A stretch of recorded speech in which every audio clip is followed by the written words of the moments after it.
Hello, everyone, and welcome to the Courageously Authentic Leadership Summit. I am so excited to bring to you today Kadena Tate. Kadena is the author of Cultivating Courage, The Path to Reclaiming Your Power, and she's a contributing author to the New York Times Bestseller, Business Model You, published by Wiley Press.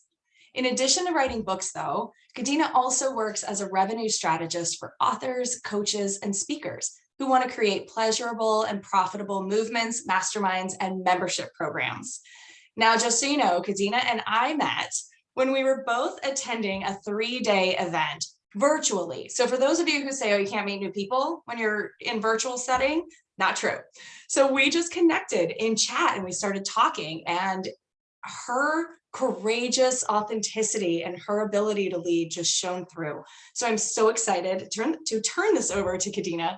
And Kadena, what does courageously authentic leadership mean to you? Well, first of all, thank you for having me as a guest. Thank you so much for your warm introduction and welcome.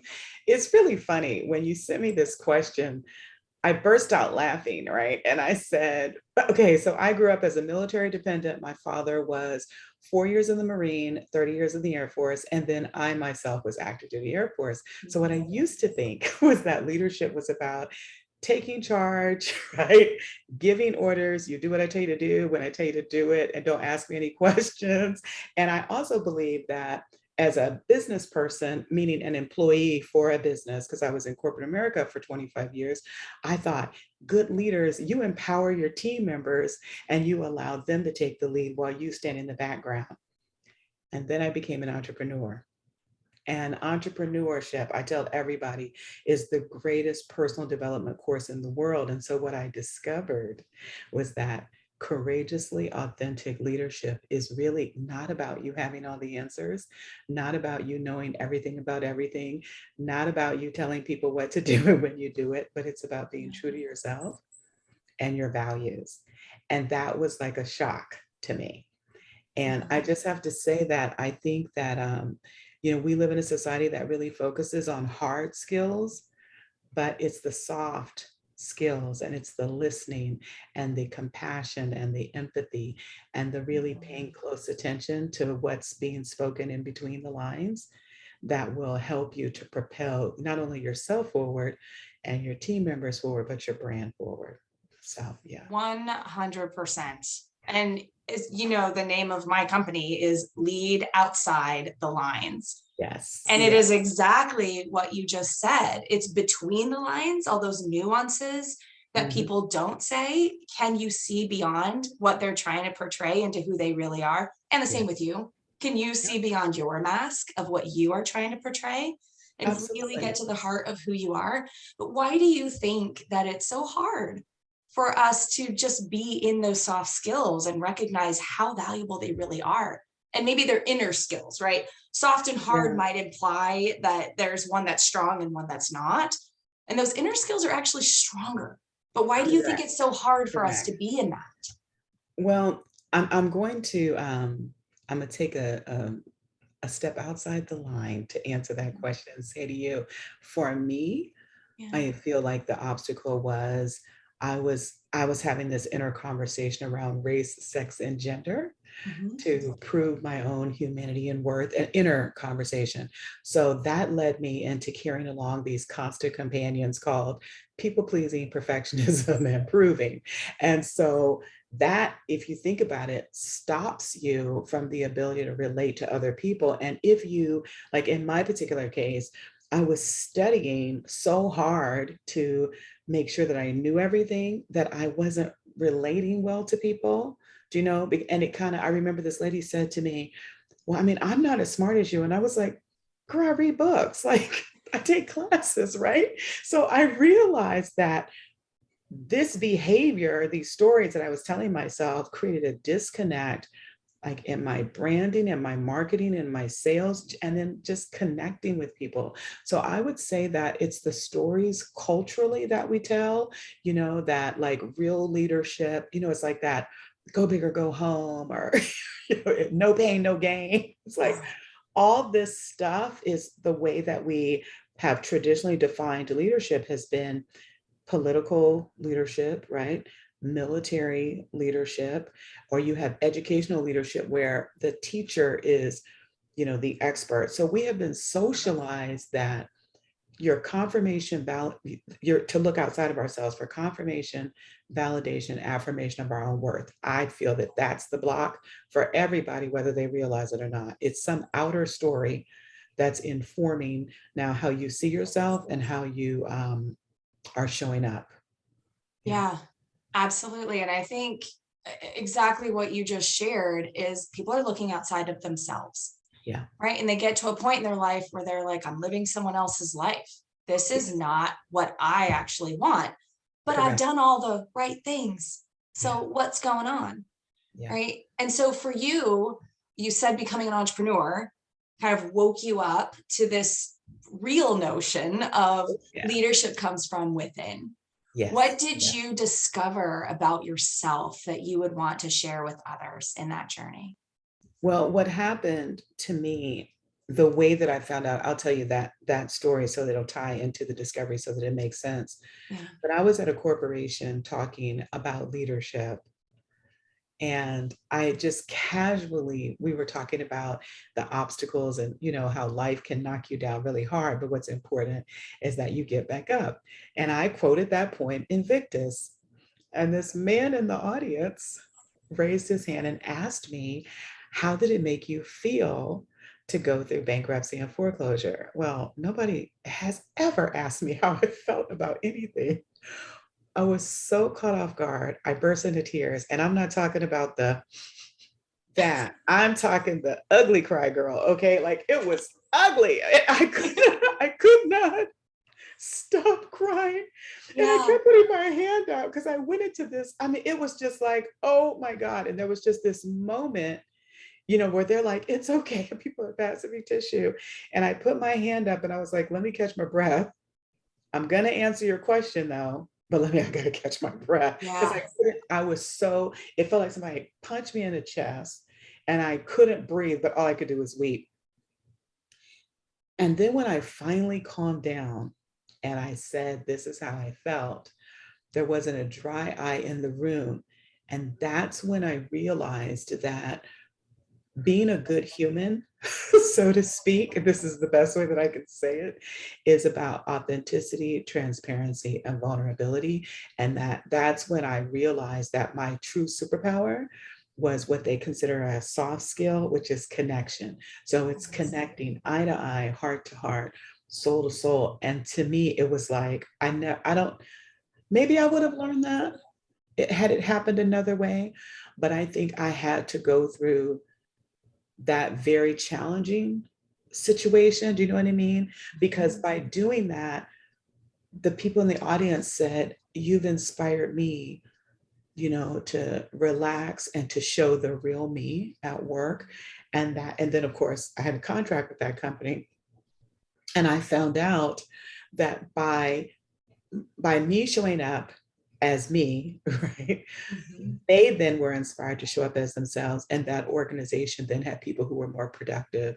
And obviously, what do companies care about, right? High levels of productivity and improved culture, as well as now increased levels of profitability. So that was my, I don't know, wake up The call. aha moment Yeah, yeah, where it exactly. all clicked. Yeah. Absolutely. Yeah, yeah. And that's such a powerful story. Thank you for sharing that Oh, because so many people, myself included, right? We go in and we're like, I got this. I know what I'm doing. It's all good, yeah, and then it's okay to let that down, let the guard down. In fact, it's not just okay, it's needed correct, because you letting your guard down does not take away from any of the success that you've had in your correct, life. correct. Yeah. And what it also did from what you shared and what I can see is it created space for others to go, oh, now I can breathe.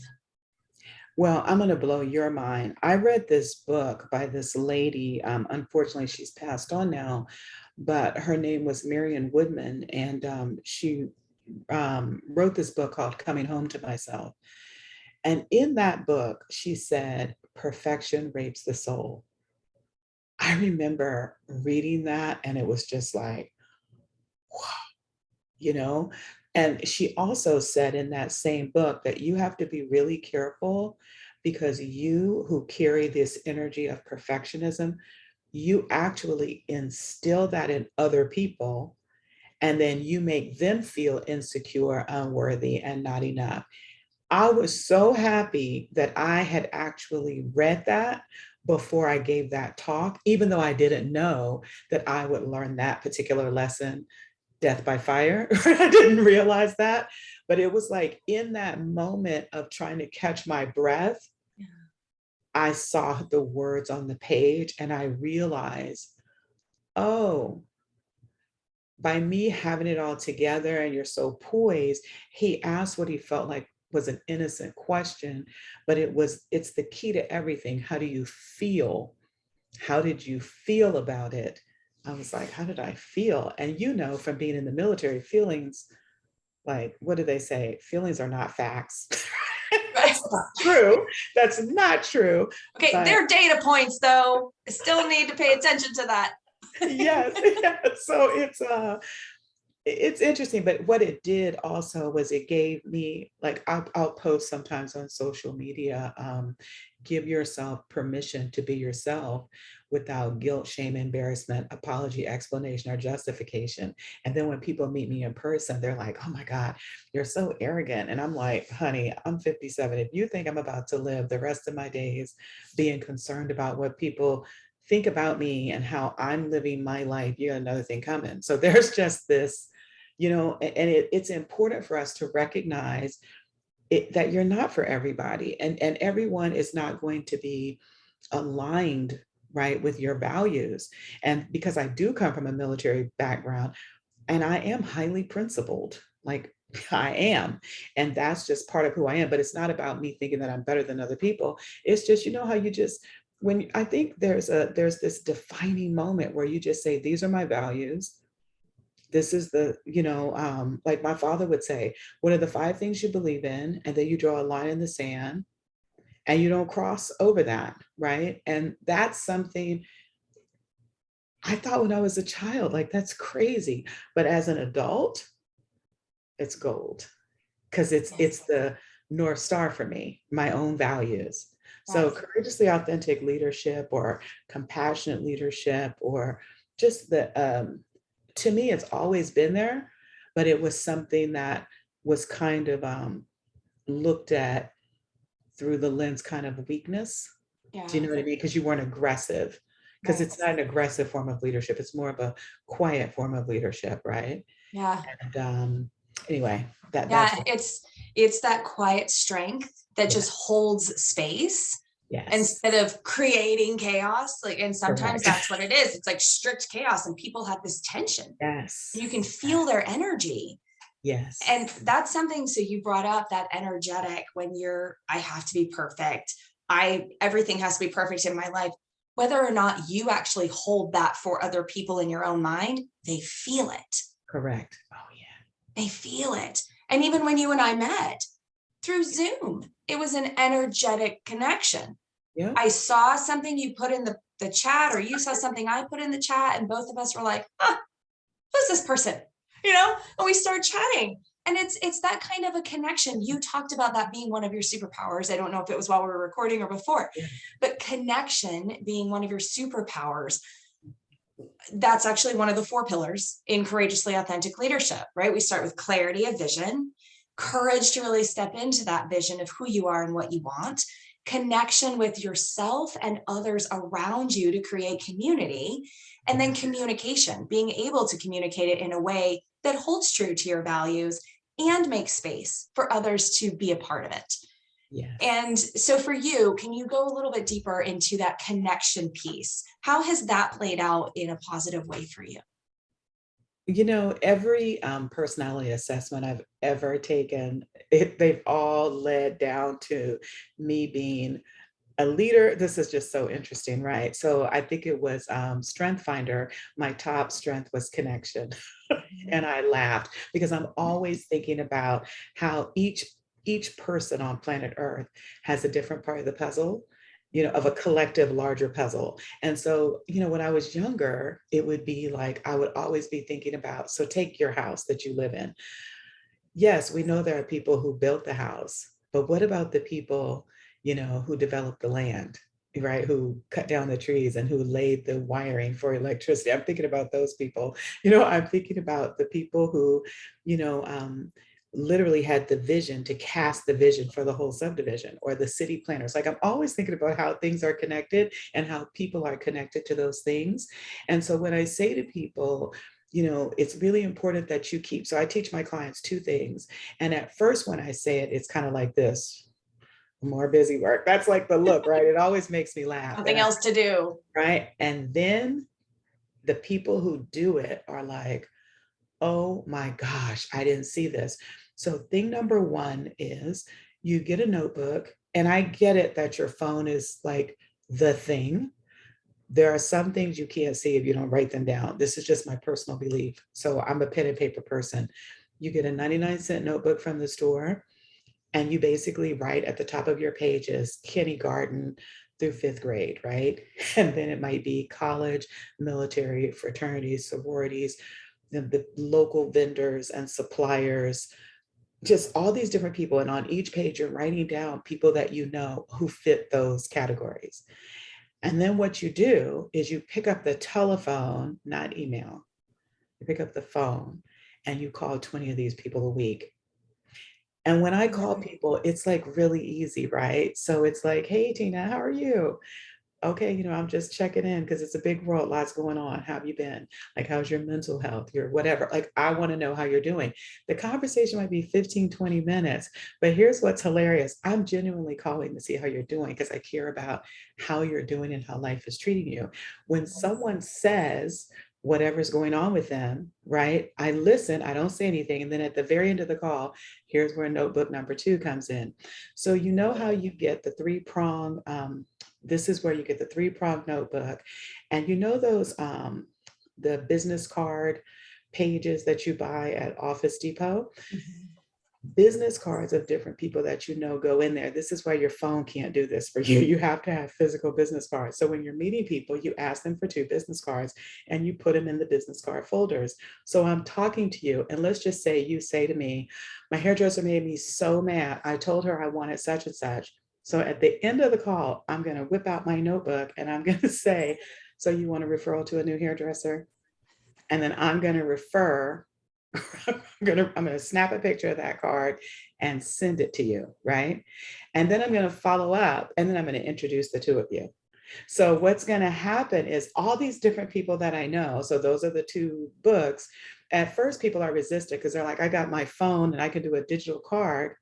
But then what happens when they do it, when people think of revenue strategy, or when they think of someone who has a business who's stuck, they automatically think of me and they refer me because I'm top of mind, because I'm always in connection and in conversation with all of these different people. So I'm never in this place of, I got to market and I'm in that icky energy of, I got to make a sale or I'm going to be in the streets. Do you know what I mean? That's like I say to people, there's like 8 million people. I'm sorry, 8 billion people on planet Earth.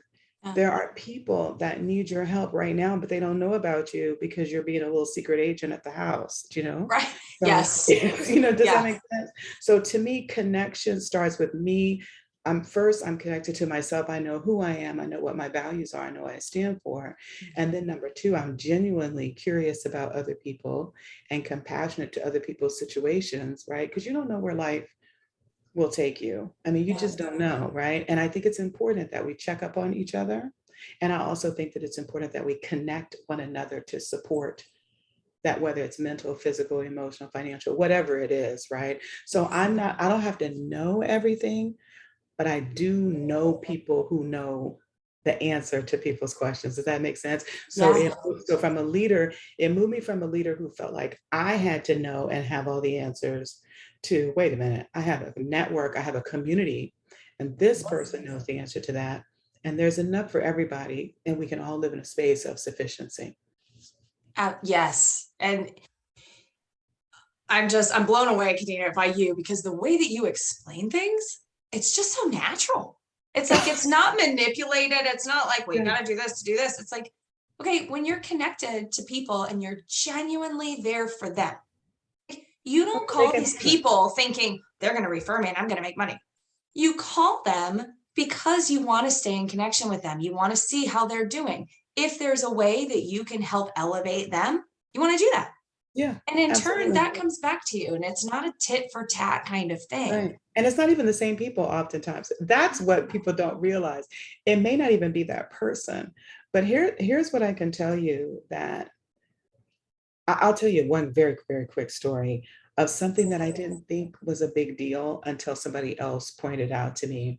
So I was a Girl Scout, okay? And my mom was a Girl Scout leader. So from, I think it's third grade when you become a brownie, second or third grade when you become a brownie, I was a brownie all the way up to assistant Girl Scout leader when I was 18 years old. So I was with the Girl Scouts a really long time. So what I used to do in my business before COVID was when we met each other on my application, it would say, "What's your favorite Girl Scout cookie?" Mm. And now this is the thing. I mean, it's still on my application, but this is what's hilarious about it. I've been asking that question for years. The people tell me, I remember, and I will send different people Girl Scout cookies. So here's what happened. I was a real estate broker and I was in the car, and the man I was in the car with, he owned the real estate agency that I worked for. And he said, "How are you selling so many houses? Like, what are you doing?" And I said, "I don't know. I'm just like out and about talking to people." I said, "My husband says all I do is socialize." And he said, "Can I accompany you for one day so that I can see what you're doing? I'm going to shadow you." I said, "Sure." Oh, We're in the car and it's like around 3 p.m. and we're going back to the office. And out of the corner of my eye, keep in mind we're on a busy road, out of the corner of my eye, I see the Girl Scouts. And I put my hand in front of him and swerved into the parking lot. And I said, "It's Girl Scout cookie time. I forgot." This man, oh, this is so funny. Like he's literally like pale because it was like a dramatic turn. And I drive out and I open up my trunk and I pull out I still have a Rolodex. Okay. Pull out my Rolodex. And I look at where I am. I look around. I'm like, okay, these people, these people, these people. So I start grouping the cookies together. I'm buying cases of cookies. And then I have my Post-it notes and I'm putting the names on the cookies and I have them all set to go. And he's just looking at me like, what in the world? And then I whip out my cell phone and I say, I call this lady that I know. Oh my God, it's so funny. I call this lady that I know and she worked in a builder's model. Keep in mind, I've been doing this for years. I don't think anything of this. Her name is Rachel. So this is my exact conversation. I said, "Hey girl, I'm in the area, but look, I got to do a drive-by. I have something for you. So I'm going to be on the move. Don't try to keep me there. I know I'm wonderful, but we got to talk later." And she burst out laughing. And so she burst out laughing. I said, "I'm going to do the thing that you have no business doing, which is drive up and toot my right like a bad date." So she laughed. And so I run to the back. Now, keep in mind, I've done this for years. She comes out the door of the builder's model and she sees her Thin Mint cookies. And you know that face of a child, like when they're getting their favorite treat? This is a 50-year-old woman. The look on her face is like that of a child. I've seen this look many, many times. And I said, "It's Girl Scout cookie time. Here's your cookie." She says, "How did you know my favorite cookies?" And I said, "You told me when we first met. This is a trip." She gives me a hug. She's like, "Oh my God, how much are Girl Scout cookies?" Back then they were like $3. I think now they're 4 or 5. They're inexpensive. He's watching all of this. She gives me a hug and then she says, "Oh, 4 people are coming in tonight and they don't have realtors. So I'm just going to write you in. Okay." And I said, "This is me." I was like, "Oh, you don't have to do that." And she was like, "Yeah, I do need to do that." And so she said, "So you come by here tomorrow and get their contract. So then I'll introduce you to these people." I said, "Okay." I jump in the car, give her a hug, jump in the car. Now we're on the move. Now I'm on Girl Scout cookie delivery mode and he's in the car. So yeah. from 3 p.m. to 6 p.m., I'm delivering cookies with this man in the car. Every person is the same. When we get back to the real estate office, he turns to me and he says, "You are the smoothest salesperson I have ever met in my entire life. And this is me." Sales? I didn't sell anybody anything. What are you Yeah, talking about? exactly. And he said, "Oh my God, you should teach your ways to other people. This is me." Well, I don't even know what you're talking You're about, like, right? I have a way. I'm just, There is no way. Oh, I'm sorry. I skipped something. I pull out a box of thank you notes. Sorry. So now the last stop is the post office. He said, "What are we doing at the post office?" And I go in the trunk and I get my box of thank you notes. And every person that I dropped cookies off. So it's like, "Hey, Tina, it was so good to see you today. Sorry it was so short, you know, but we'll definitely catch up soon. Oh, by the way, if you know anybody who's looking to buy or sell a home, please think of me. Love always, Kadena." And I'm doing this and everything, adding my 2 business cards in there, right? And then I pull out my stamps and I put them in the post office. And he's looking at me like, "Who does this?" And I'm thinking, everybody, everyone should, because it right? builds This is the, community and connection and it keeps you relevant right? I'm like, for what are you talking them. about? So I say all Yeah. that to say, I didn't realize that was a form of leadership. I didn't realize Mhm. that my connection with other people, and by the way, I tell that story because when people say, "How did you get started as an entrepreneur?"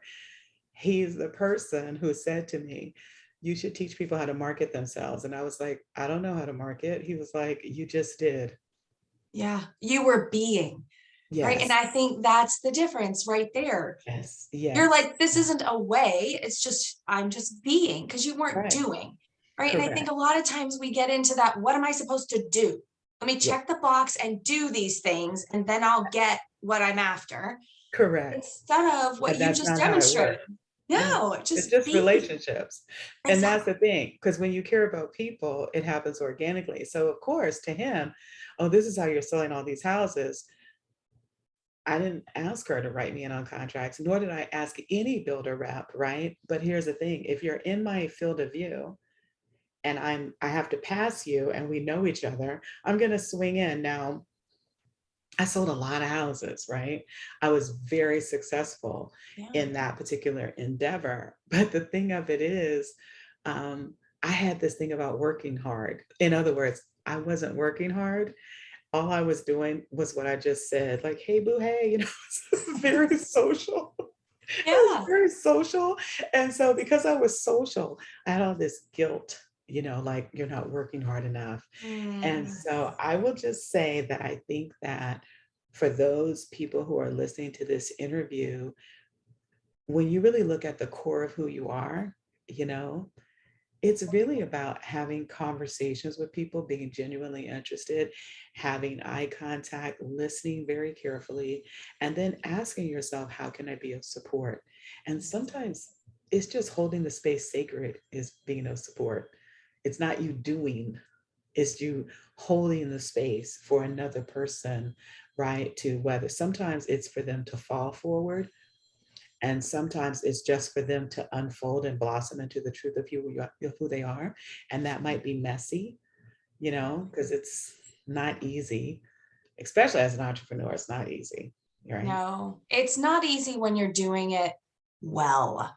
Yes, And well doesn't mean I check the box and everything looks good and I got a smile on my face. It correct. means you Yes, are fully present, fully immersed. And yeah, it can be messy. And there's beauty in that mess. correct. Yes. A Yes, beautiful chaos. a beautiful chaos. Now, Kadena, as we wrap up this, I Yeah. want to share something that you shared with me in our first conversation that has Okay. stuck with me. Okay. You said authenticity has no competition. And what I took from that is language around something I'd been trying to figure out how to explain, Yeah. right? But you said it earlier too, in a different way. There's Yeah. enough to go around. There are however many billion people in this world, there is Yeah. enough for everyone. And authenticity has no competition. So why compete? Just be you. Be your true, great, authentic self. And those who are attracted will be. And those who are not, good. You just saved yourself a lot of heartache. Absolutely. Yes. right? Yes. So thank you so much. Go ahead. Yeah. No, you're welcome. I'll tell you, this is what's really interesting, right? When I started my entrepreneurial journey 20 years ago, I hired a copywriter and she said to me, that doesn't even make any sense. And I was like, oh, you haven't been in business long enough. Mm. And Hmm. then I look all over the internet and I see all these people talking about imposter syndrome. And I was on another interview many years ago and she asked me, how did you overcome imposter syndrome? I said, I don't even know what that is, right? I don't even know what that is. Because here's the thing, there's nobody that can do what you do in the way that you do it. And I was triggered inside of that interview because she kept saying, well, you're like so and so and so and so. And there was just this moment where I said, once again, you're looking outside of yourself for affirmation, confirmation, validation of worth. If I'm doing what so and so is doing, then it must be right. When the truth is always present within you. Your body will tell you, your body will scream no before your mouth screams no, right? And so you've got to become one with your inner voice. You can call it your intuition, your inner guidance system, your inner wisdom, whatever you want to call it, it doesn't matter. But you have to become one with that and recognize I am not for everybody. I have a very specific set of skills that are birthed by my gifts, my talents, my strengths, my abilities, the lessons I've learned from my life experiences. And that's not like the next person, right? And so when you are at networking events and you hear, like, say, a stack of realtors, and they say, well, I'm like her, I'm a realtor, or I'm a business coach like her. And they like, no, there's something very unique about you. And here's the thing, keeping quiet keeps you small. Mm. And so when you're not loud and proud about the value that you bring and you're running around here trying to be a version of somebody else, you do everybody a disservice, but most importantly, yourself. And how did I learn this lesson? The hard way, because I'm from New Orleans. I was raised in the Bible Belt in the South. And there's this immense pressure, right, to be like the perfect little Christian and just trying to be all these different things that you're not. I mean, just not. And Mhm. so there was just this moment, I don't know, I think I turned 40. I think it was when I turned 38 or 40. I don't remember. I just remember looking in the mirror and realizing self-love, self-care, self-acceptance, and self-nurturance is like a really good idea. That's a really good idea. Like, it's time for me to reclaim my sovereignty, Yes. and look at my own values and who I am. And it's just like, this is who I am.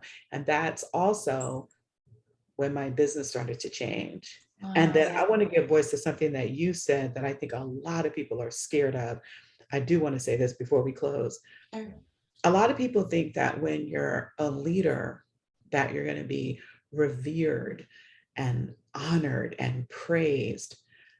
Actually, that's not really true, because when you're a true leader, people will not like you because you are going against the way that you're going in the other direction. Like, it's like there's two paths. There's the path everybody's on, Yeah. and then there's the path that you're on, right? Yeah. And so as a revenue strategist, I meet people and they'll say to me, I want a brand like so and so. And I'm like, that's why you're stuck in a ditch right now, because you're in comparison and contrast, which is second grade math energy. We're adults, right? Right. That's what we're doing here, right? We're Yeah. not in elementary school. So this is where you've got to get really clear that when you really honor your voice and you really start speaking truth to power, Mhm. and you say things that will make people uncomfortable and angry, they're not going to like you. And when you have to make tough decisions, should we go this way or this way? And everybody is telling you to go this way, and you say, no, we need to go this way. They're going to attack you. I have people who are telling me today, like, oh my God, you told me this 15 years ago. I'm so sorry I was so mean to you. And I'm like, child, I'm over that. All good. Go and do you. Like, I'm like, and that's the thing. I just remember I gave everybody, remember that book, Acres of Diamonds? Mhm. I used to buy that book by the case and give it to people. And people would look at the book like, And then maybe like right when the pandemic hit, all these people were reading it. I didn't even know they still own the book. And then they're telling me about the book. And I'm like, I gave you the book. They're like, no, you didn't. I'm like, open up page 57. See my name there? Because I would always write my name like in, page 57. Yeah.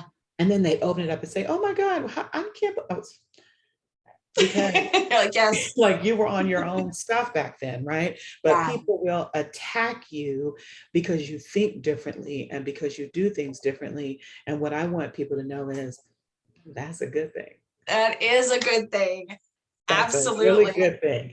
Stay And true to I can go you. to sleep at night because I know that I have like people say, like, I think, do you have any guilt, shame, regrets, or whatever? I'm like, no, because I Exactly. live this life as me, warts and all. So, Yep. And mm-mm. you can sleep well knowing Yes, that. yes. So, Kadena, this has been amazing. Thank you Girl. so much for sharing your wisdom. And I want to make sure folks know you are offering them the complimentary gift of your workbook, Reinvent Your Speaker Business Model. So it's at kadenatate.com. Don't worry about it. We'll make sure it's in your email when you get this, and everyone will know exactly how to get to it. And thank you so much for No, sharing all thank of you this with for us. having me. I'm so grateful. Thank you. I Yes, appreciate it's it. been wonderful. We'll see everyone in a bit.